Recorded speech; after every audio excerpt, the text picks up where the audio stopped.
지난달 말 서울 가리봉동에서 함께 살던 연인에게 살해당한 여성은 과거 2차례 경찰에 도움을 요청했습니다.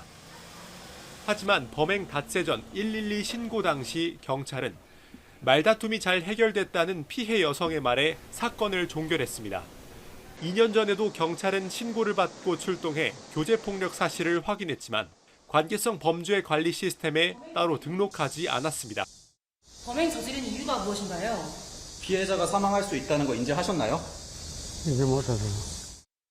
첫 신고부터 적극 대응하고 지속 관리했어야 한다는 지적이 잇따른 가운데 경찰이 112 신고 단계부터 대응을 강화하기로 했습니다. 서울경찰청은 단순 말다툼 신고나 과거에 입은 피해를 상담하는 경우 등 현재 위험성이 낮은 경우라도 관계성 범죄로 지정하도록 일선 경찰서에 지시했습니다.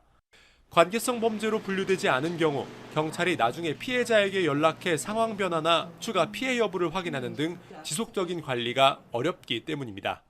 또 단순 상담 등 경찰이 직접 출동하지 않은 경우라도 접수 단계에서 관계성 범죄인지 적극 확인하고 신고 당시 관계성 범죄로 분류되지 않았더라도 수사 과정에서 관련 범죄로 확인되면 반드시 관계성 범죄로 지정해 사후 관리가 가능하게 하라고 지시했습니다.